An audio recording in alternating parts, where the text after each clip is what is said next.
എല്ലാവർക്കും സ്വാഗതം. ഈ റിവ്യൂ ഇഷ്ടപ്പെടുവാണെങ്കിൽ ഒന്ന് ലൈക്ക് ചെയ്തും സബ്സ്ക്രൈബ് ചെയ്തും സപ്പോർട്ട് ചെയ്യണേ. അപ്പോൾ മുത്തശ്ശൻ പറയുവാണ്, നവ്യ ഇനി AN ജ്വല്ലറിയുടെ മോഡലായിട്ട് പോകാതിരിക്കണമെങ്കിൽ അവൾ സത്യങ്ങളൊക്കെ അറിയണം, അല്ലെങ്കിൽ അവൾ ഇനിയും ഇതൊക്കെ തന്നെ ചെയ്യും എന്ന് പറയുമ്പം നയന പറയുന്നുണ്ട്, അങ്ങനെ ചേച്ചി സത്യങ്ങളെല്ലാം അറിഞ്ഞിട്ട് ഒരു ആത്മഹത്യയെക്കുറിച്ച് ചിന്തിച്ചിട്ടുണ്ടെങ്കിൽ നഷ്ടം നമുക്ക് മാത്രമല്ലേ, ചേച്ചിയുടെ കുഞ്ഞിനെ നമ്മൾ നോക്കും എന്ന് ചേച്ചിക്ക് നന്നായിട്ട് അറിയാം. അതുകൊണ്ട് ചേച്ചി അങ്ങനെയൊക്കെ ചിലപ്പോൾ ചിന്തിച്ചെന്നിരിക്കും. അതുകൊണ്ട് ഇപ്പോൾ എങ്ങനെയാണോ കാര്യങ്ങളൊക്കെ പോകുന്നത് അതുപോലെ തന്നെ പോട്ടെ മുത്തശ്ശ എന്നൊക്കെ പറഞ്ഞിട്ട് നയനകത്തോട്ട് പോകുമ്പോൾ മുത്തശ്ശൻ ഇങ്ങനെ ചിന്തിച്ച് നിൽപ്പണ്ടേ. മുത്തശ്ശന് നല്ല ദേഷ്യവും സങ്കടവും ഒക്കെ വരുന്നുണ്ട് ഈ കാര്യങ്ങളൊക്കെ ഓർത്തിട്ട്. പിന്നെ കാണിക്കുന്നത് ദേവേനെയാണ്. ദേവേനി റൂമിൽ പ്രാർത്ഥിച്ചുകൊണ്ടിരിക്കുമ്പോഴാണ് അങ്ങോട്ടേക്ക് നയന ചെല്ലുന്നത്. നയന അന്നേരം ഓർക്കുന്നുണ്ട്, പാവം ആകെ വിഷമിച്ചിരിക്കുവാണ് എന്നൊക്കെ മനസ്സിൽ ഓർക്കുന്നുണ്ട്.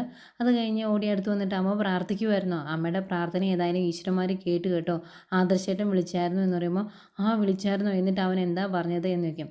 അങ്ങനെ ഒരുപാട് കാര്യങ്ങളൊന്നും പറഞ്ഞില്ല. ആദർശേട്ടൻ ജയിലിലല്ല, ഇപ്പം പ്രശ്നങ്ങളൊന്നുമില്ല, അതുകൊണ്ട് എന്നോട് പറഞ്ഞു വിഷമിക്കാതെ സന്തോഷമായിട്ടിരിക്കണമെന്ന് അത്രയൊക്കെ പറഞ്ഞോളൂ എന്ന് പറയുമ്പോഴേക്കും ദേവേനിക്കും ഭയങ്കര സന്തോഷമാണ്. ഏതായാലും സമാധാനമായി. ഇത്രയും നേരം ഞാൻ ഈശ്വരന്മാരെ നേരിട്ട് കണ്ട് പ്രാർത്ഥിക്കുന്ന അവസ്ഥയിലായിരുന്നു, ഇതിനൊരു മാറ്റം വന്നല്ലോ, ഇനിയെങ്കിലും സമാധാനത്തോടെ ഒന്ന് കിടന്ന് ഉറങ്ങാം എന്നൊക്കെ ദേവേനി പറയുന്നുണ്ട്. എന്നിട്ട് അതിൻ്റെ കൂടെ ദേവേനി പറയുന്നുണ്ട്, ഈ സന്തോഷ വാർത്ത നമ്മളെ സ്നേഹിക്കുന്നവർ മാത്രം അറിഞ്ഞാൽ മതി, അവൻ അങ്ങ് ജയിലിലാണ് എന്നറിഞ്ഞ് ഇവിടെ മനസ്സുകൊണ്ട് സന്തോഷിക്കുകയും നമ്മൾ കാണാതെ ആഘോഷിക്കുകയും ഒക്കെ ചെയ്യുന്നവരുണ്ട്. അവരത് നന്നായിട്ട് ആഘോഷിക്കട്ടെ, നന്നായിട്ട് സന്തോഷിക്കട്ടെ, നമുക്ക് അവരോട് ഈ കാര്യങ്ങളൊന്നും പറയണ്ട എന്ന് പറയുമ്പം നയന പറയുന്നുണ്ട്, അതെന്ത് വേണമെന്ന് വെച്ചാൽ ഞാൻ ചെയ്യാം, എനിക്കിനി ഒരു കുഴപ്പമില്ല, ആദർശേട്ടന് കുഴപ്പമൊന്നുമില്ലെന്ന് അറിഞ്ഞപ്പോൾ എന്നെ സമാധാനമായി, അഭിനയിക്കണമെങ്കിൽ ഞാൻ അഭിനയിക്കാം എന്നൊക്കെ നയന പറയുന്നുണ്ട്. പിന്നെ കാണിക്കുന്നത് ജലജയാണ്. ജലജ പണിയെടുത്ത് മടുത്ത് ആകെ വിഷമിച്ചിരിക്കുമ്പോഴാണ് അങ്ങോട്ടേക്ക് അഭി വരുന്നത്. അന്നേരം ചോദിക്കുന്നുണ്ട്, നീ എവിടെ പോയിട്ട് വരുവാടാ എന്ന്. അന്നേരം പറയും, ഞാൻ അനാമികയുടെ വീട്ടിൽ പോയി, അവിടെ വെച്ച് ഞങ്ങളൊരു കേക്കൊക്കെ മുറിച്ച് കഴിച്ചു, അവരും ഭയങ്കര സന്തോഷത്തിലാണ് എന്നൊക്കെ പറയുമ്പം ജലജ ചോദിക്കുന്നുണ്ട്, നമുക്കും ഇവിടെ ഒരു കേക്ക് മുറിച്ചാലോ എന്ന്. അന്നേരം അഭി പറയും, നമ്മളിവിടെ കേക്ക് മുറിച്ചിട്ടുണ്ടെങ്കിൽ ആകെ പ്രശ്നമാകും, ആ ഒരൊറ്റ കാര്യം മതി അമ്മായി എല്ലാ കാര്യങ്ങളും നവ്യയോട് വിളിച്ചു പറയാൻ, അങ്ങനെ ഒരു സാഹചര്യം ഉണ്ടാക്കണോ എന്ന് ചോദിക്കുമ്പോൾ, വേണ്ട, ഏതായാലും ദുബായിൽ ജയിലിലാണ് എന്നറിയുന്നത് തന്നെ ഒരു സന്തോഷമാണ് എന്നൊക്കെ പറഞ്ഞ് ഇങ്ങനെ ഇരിക്കുമ്പോഴാണ് മുകളിൽ നിന്ന് നയനയും ദേവേനയും കൂടെ ഇറങ്ങി വരുന്നത്. ദേവേനി നയനയോട് പറയുന്നുണ്ട്, സങ്കടം നടിച്ച് ഇറങ്ങി വന്നാൽ മതിയെന്ന്. ഏതായാലും ഇവർ ഇറങ്ങി വരുമ്പോഴേക്കും അഭി ചോദിക്കും, എന്തായി അമ്മായി, ആദർശേട്ടൻ വിളിച്ചോ, എന്തെങ്കിലും വിവരം ഉണ്ടോ എന്ന് ചോദിക്കുമ്പോൾ, ഒരു വിവരവും ഇല്ല, അടുത്തൊന്നും ജയിലിൽ നിന്ന് ഇറങ്ങാൻ പറ്റുമെന്നും തോന്നുന്നില്ല എന്നൊക്കെ പറയുമ്പോഴേക്കും രണ്ടുപേരോട് ഇങ്ങനെ പയ്യെ കണ്ണി നോക്കി സന്തോഷിക്കുവാണ്. ഇത് നയനയും ദേവേനയും ശ്രദ്ധിക്കുന്നുണ്ട്. അന്നേരം ജലജ ചോദിക്കുന്നുണ്ട്, ഇവിടെ അച്ഛന് ഒരുപാട് സ്വാധീനമൊക്കെ ഉള്ളതല്ലേ ഗൾഫിലും, അച്ഛൻ അവനെ രക്ഷപ്പെടുത്താൻ വേണ്ടി ഒന്നും ചെയ്തില്ലേ എന്ന് ചോദിക്കുമ്പം, അച്ഛനെ പറ്റുന്നൊക്കെ അച്ഛൻ ചെയ്യുന്നുണ്ട്, പക്ഷേ ഇവിടുത്തെ നിയമം പോലെ അല്ലല്ലോ അവിടെ, അതുകൊണ്ട് ചില പ്രശ്നങ്ങളുണ്ട് എന്ന് പറയുമ്പോഴേക്കും അഭി, അതേമേ ഇവിടുത്തെ പോലെ ഒന്നുമല്ല, അവിടെയൊക്കെ ജയിലിൽ പോയി പെട്ട് കഴിഞ്ഞാൽ രക്ഷപ്പെടണമെങ്കിൽ ഭയങ്കര ബുദ്ധിമുട്ടാണ് എന്നൊക്കെ പറയുവാണ്. അന്നേരം ഇവരുടെ ഈ നോട്ടവും നിപ്പും ഒക്കെ കാണുമ്പം ദേവയാനി പറയുന്നുണ്ട്, രണ്ടുപേർക്കും നല്ല സന്തോഷമുണ്ടെന്ന് എനിക്കറിയാം, ഏതായാലും ആ സന്തോഷം ഇവിടെ പുറത്തിറക്കിയിട്ടുണ്ടെങ്കിൽ പിന്നെ നിങ്ങൾക്ക് സന്തോഷിക്കേണ്ടി വരില്ല എന്ന് പറയും. എന്നിട്ട് പറയുന്നുണ്ട്, രണ്ടുകൂടെ ഇവിടെ നിന്നിട്ടുണ്ടെങ്കിൽ എനിക്ക് ശ്വാസം മുട്ടും, ഒന്ന് പോകുന്നുണ്ടോ എന്നും ചോദിക്കുക. അവരേതായാലും മുകളിലോട്ട് കയറി പോകുന്നു. അന്നേരം പോകുന്നതിനിടയ്ക്ക് ജലജ പറയുന്നുണ്ട്, ഇനി രണ്ടുകൂടെ മുഖത്തോട് മുഖം നോക്കിയിരുന്ന് സങ്കടപ്പെടട്ടെ, അതിനെ അവരെ കൊണ്ട് പറ്റുള്ളൂ എന്നൊക്കെ പറഞ്ഞിട്ടാണ് മുകളിലേക്ക് പോകുന്നത്. അവർ പോയി കഴിയുമ്പം ദേവേനെ പറയുന്നുണ്ട്, രണ്ടെണ്ണത്തിനും നല്ല സന്തോഷമുണ്ട്, നമ്മൾ കാണാതെ അവരത് ആഘോഷിക്കുന്നുണ്ടാകും, അതുകൊണ്ടാണ് ഞാൻ ഇങ്ങനെ ഒരു കാര്യം പറഞ്ഞത്, കുറച്ച് ദിവസം അവർ ആഘോഷിക്കട്ടെ, ഇങ്ങനെയുള്ള സാഹചര്യത്തിലാണ് ഇവരുടെയൊക്കെ സ്വഭാവം നമുക്ക് നന്നായിട്ട് മനസ്സിലാക്കാൻ സാധിക്കുന്നത് എന്നും ദേവേനി പറയുന്നുണ്ട്. ഏതായാലും അവിടുന്ന് കയറി പോകുന്ന ജലജയും അഭിയും കൂടെ നേരെ നവ്യയുടെ റൂമിലേക്കാണ് വരുന്നത്. അന്നേരം നവ്യ എവിടെയോ പോകാൻ എന്നുള്ള പോലെ അങ്ങ് റെഡിയായി നിൽക്കുവാണ്. അവർ വരുന്നത് അവരോട് പറയുന്നുണ്ട്, നമുക്ക് 3 പേർ കൂടെ പുറത്ത് പോകാം, എന്നിട്ട് ഒന്ന് ചെറുതായിട്ടൊന്ന് ആഘോഷിക്കാം, ഏതായാലും ഇവിടെ ഇരുന്ന് ആഘോഷിക്കാൻ പറ്റില്ല എന്നല്ലേ പറഞ്ഞത്, അങ്ങനെയെങ്കിലും ചെയ്യണ്ടേ എന്ന് ചോദിക്കും. അന്നേരം ജലജ പറയുന്നുണ്ട്, അതൊക്കെ നല്ല കാര്യമാണ്, പക്ഷേ ഞാൻ റെഡിയായിട്ട് ഇറങ്ങുമ്പോൾ അവരെന്നോട് പോകണ്ട എന്ന് പറയുമോ എന്നറിയത്തില്ല എന്ന് പറയുമ്പം നവ്യ ചോദിക്കുന്നുണ്ട്, അങ്ങനെ പറഞ്ഞാൽ തന്നെ അമ്മ എന്തിനാ അനുസരിക്കുന്നത്, നിങ്ങൾ രണ്ടുപേരും എന്തിനാ അവരെ ഇങ്ങനെ പേടിക്കുകയും അനുസരിക്കുകയും ഒക്കെ ചെയ്യുന്നത് എന്ന് ചോദിക്കും.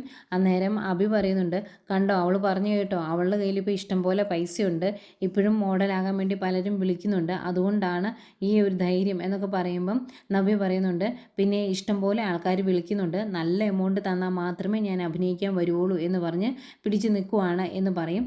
അന്നേരം അഭി പറയുന്നുണ്ട്, എടി നീ ഇനി AN ജ്വല്ലറിയുടെ പരസ്യത്തിൽ മാത്രം അഭിനയിച്ചാൽ മതി, അത് തന്നെ നമുക്ക് നല്ല നിലനിൽപ്പിനുള്ള വകയാണ്.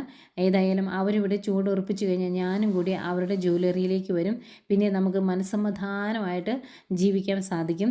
ഇവിടെ എന്നെ എല്ലാ സ്ഥാപനങ്ങളിൽ നിന്നും പുറത്താക്കിയ ഒരാളുണ്ടല്ലോ, ആ മൂർത്തി മുത്തശ്ശൻ, അയാൾക്ക് ഞാൻ കൊടുക്കുന്ന ഏറ്റവും വലിയ തിരിച്ചടിയായിരിക്കും ഇത് എന്നൊക്കെ പറയുന്നുണ്ട്. ഏതായാലും പുറത്തു പോയി ആഘോഷിക്കാൻ 3 പേരോട് തീരുമാനിച്ചു.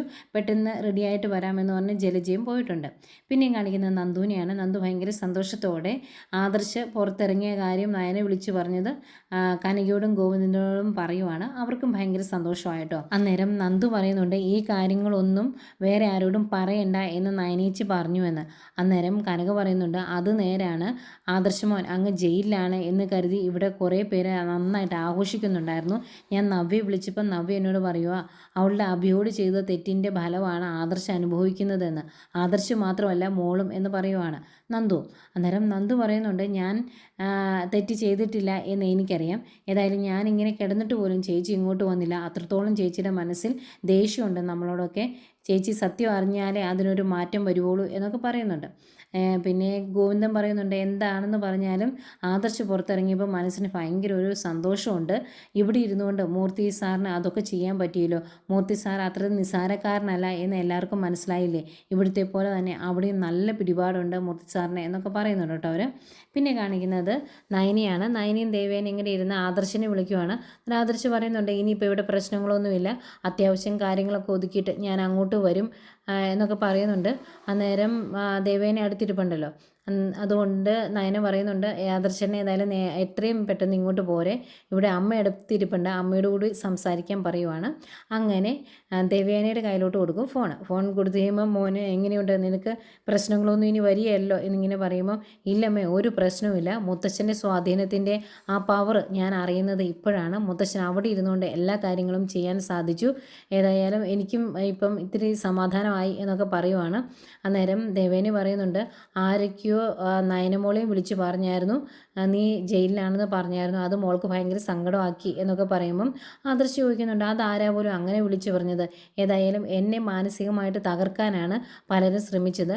അങ്ങനെ ഞാൻ മാനസികമായിട്ട് തകർന്നു കഴിഞ്ഞാൽ ഇവിടുത്തെ പോലെ തന്നെ അവിടെ നമ്മുടെ നാട്ടിലും ജ്വല്ലറിയിൽ നഷ്ടങ്ങൾ ഉണ്ടാകും, തകർച്ച ഉണ്ടാകും എന്നൊക്കെയാണ് അവർ കരുതിയത് എന്നൊക്കെ പറയുന്നുണ്ട്. ഏതായാലും പ്രശ്നങ്ങളെല്ലാം സോൾവ് ആയതിൻ്റെ ഒരു സന്തോഷത്തിലാണ് അവർ 3 പേരും. അങ്ങനെ സംസാരിച്ചിരിക്കുമ്പോഴാണ് ജലജയും അഭിയും നവ്യയും കൂടെ പുറത്ത് കറങ്ങാൻ പോകാൻ വേണ്ടി ഇറങ്ങി വരുന്നത്. അന്നേരം ഞാൻ പിന്നെ വിളിക്കാമെന്ന് പറഞ്ഞ ഒരു ഫോം വയ്ക്കും. വന്നു കഴിയുമ്പം ജലജയോട് ദേവേനി ചോദിക്കുന്നുണ്ട്, നീ എവിടെ പോകുക എന്ന്. അന്നേരം ഇവർ എല്ലാവരും ഒന്ന് പുറത്ത് പോകുക, അവരുടെ കൂടെ പോകുക എന്ന് പറയുമ്പം, നീ ഇവിടുത്തെ പണിയെല്ലാം തീർത്തിട്ടാണോ പോകുന്നത് എന്ന് ചോദിക്കുമ്പോൾ, എല്ലാം തീർത്തു എന്ന് പറയും. അന്തേക്കും നവ്യ ദേഷ്യപ്പെട്ട്, അങ്ങനെ തീർത്തില്ലെങ്കിൽ തന്നെ എന്താ കുഴപ്പം, ഇവിടെ പണിയെടുക്കാൻ വേറെ ആൾക്കാരുണ്ടല്ലോ, അവർ ചെയ്തിട്ടുണ്ടെങ്കിൽ ശരിയാകിയല്ലേ എന്ന് ചോദിക്കും. അന്നേരം ദേവേനി പറയും, ശരിയാകിയല്ല, ഇവൾ തന്നെ ചെയ്യണം, എന്തേ അതിനെന്തെങ്കിലും കുഴപ്പമുണ്ടോ എന്ന് ചോദിക്കുവാണ്. അന്നേരം നവ്യക്ക് ദേഷ്യം വരുന്നുണ്ട്. അത് കാണുന്ന അഭി, നീ എന്തിനിങ്ങനെ ദേഷ്യപ്പെടുന്നത്, അമ്മയ്ക്ക് കുഴപ്പമില്ലല്ലോ പണിയെടുക്കാൻ, പിന്നെ നീ ആവശ്യമില്ലാതെ സംസാരിക്കേണ്ട എന്ന് പറയുവാണ്. അത്തേക്കും ജലജ, ഇനിയിപ്പം ഞാൻ പുറത്ത് പോകണ്ട എന്നാണെങ്കിൽ ഞാൻ വരുന്നില്ല പിള്ളേരെ എന്ന് പറയുവാണ് നവ്യയോടും അഭിയോടും. അന്നേരം ദേവേനി പറയുന്നുണ്ട്, അത് ഞാൻ തടയുന്നില്ല, നീ പൊയ്ക്കോ, പക്ഷേ എത്രയും പെട്ടെന്ന് ഇങ്ങോട്ട് തിരിച്ചു വന്നേക്കണം, ഒരുപാട് നേരം താമസിച്ചേക്കരുത് എന്ന് പറയുമ്പോൾ ഇല്ല എന്ന് പറയും. അന്നേരം നവ്യ ഒന്ന് ജയിക്കാൻ വേണ്ടി നയനയോട് പറയുക, എടി നിൻ്റെ ആദർശേട്ടൻ വിളിച്ചോ എന്ന്. അന്നേരം ഇല്ല എന്ന് പറയുമ്പം, ഞാൻ ഇവിടെ വിഷമിച്ചിരുന്ന സമയത്ത്, അഭി ജയിലിലായിരുന്ന സമയത്ത് നീ കുറേ കറങ്ങി നടന്നതല്ലേ, അതുകൊണ്ട് കുറ്റബോധം ഇല്ലാതെ പുറത്ത് പൊക്കോളാം ഞാൻ, എനിക്ക് അങ്ങനെയുള്ള പ്രശ്നമൊന്നും അതുകൊണ്ട് ഉണ്ടാകില്ല എന്ന് പറയുമ്പം നയന പറയുന്നുണ്ട്, അതിന് എനിക്കും പ്രശ്നമൊന്നുമില്ല, ചേച്ചി പുറത്ത് പോയിട്ട് വാ, എനിക്കതിനകത്ത് ഒരു പരാതിയില്ല എന്ന് പറയുന്നു. ഏതായാലും അവർ 3 പേരൂടെ അങ്ങ് പോവുകയാണേ. അവരങ്ങ് നടന്നു പോയി കഴിയുമ്പോഴേക്കും നവ്യ പുറകെ എന്നിട്ട് ചോദിക്കുന്നുണ്ട്, നിങ്ങൾ 2 പേരും എന്തിനാണ് ഇവരിങ്ങനെ പേടിക്കുന്നത്, അവർ പറയുന്നതൊക്കെ അനുസരിക്കുന്നേ എന്ന് എനിക്ക് മനസ്സിലാകുന്നില്ല എന്ന് പറയുമ്പോൾ ജലജ പറയുന്നുണ്ട്, അതൊന്നും സാരമില്ല മോളെ, കുറച്ച് കാലം ഇങ്ങനെ പോകട്ടെ എന്ന്. അന്നേരം അഭി പെട്ടെന്ന്, അതെ അങ്ങനെയുള്ള ചർച്ചകളൊന്നും വേണ്ട, ഇപ്പം ആവശ്യമില്ലാത്ത സംസാരം നടത്തി നമ്മുടെ ഈ പോകുന്നതിൻ്റെ അസുഖം അങ്ങ് കളയണ്ട എന്ന് പറഞ്ഞാൽ അവരങ്ങ് പോവാണ്. പോയി കഴിയുമ്പം ദേവേനി പറയുന്നുണ്ട്, ആദർശ് ജയിലിൽ കിടക്കുന്നതിൻ്റെ ആഘോഷിക്കാൻ വേണ്ടിയാണ് അവർ 3 പേരും കൂടെ പോകുന്നത്. ആഘോഷമൊക്കെ കഴിഞ്ഞ് ഇങ്ങോട്ട് തിരിച്ചു വരട്ടെ എന്ന് ദേവയാനി പറയുമ്പം നയന പറയുന്നുണ്ട്, എന്ത് ചെയ്യാം, ചേച്ചിക്ക് സത്യങ്ങളൊന്നും അറിയത്തില്ല, അതുകൊണ്ടാണ് ചേച്ചി അവരുടെ കൂടെ കൂടിയേക്കുന്നത്, അതൊക്കെ ഓർക്കുമ്പോൾ എനിക്ക് വിഷമമുണ്ട് എന്ന് പറയും. എന്നിട്ട് പറയുന്നുണ്ട്, സത്യം അറിയുമ്പം ചേച്ചി എങ്ങനെ പെരുമാറുമോ എന്ന് എനിക്ക് അറിയില്ല, അതാ എൻ്റെ ഒരു സങ്കടം എന്ന് പറയുമ്പം ദേവയാനി പറയുന്നുണ്ട്, അവൾ സത്യം അറിയട്ടെ, എന്നിട്ട് അവനെ കുത്തിക്കൊല്ലുവാണെങ്കിൽ അങ്ങനെ അങ്ങ് ചെയ്യട്ടെ, ഏതായാലും നവീൻ നമ്മുടെ കൂടെ ഇല്ലേ, എങ്ങനെയെങ്കിലും കേസ് പറഞ്ഞ് നമുക്ക് അവളെ രക്ഷിക്കാം, അതേ നടക്കുകയുള്ളൂ എന്ന് ദേവയാനി പറയുന്നുണ്ട്. അന്നേരം ആകെ വിഷമിച്ച് സങ്കടപ്പെട്ട് ഇതൊക്കെ ഓർത്ത് ഇങ്ങനെ നിൽക്കുന്ന നയനെ കാണിച്ചുകൊണ്ട് ഇന്നത്തെ എപ്പിസോഡ് അവസാനിക്കുന്നു.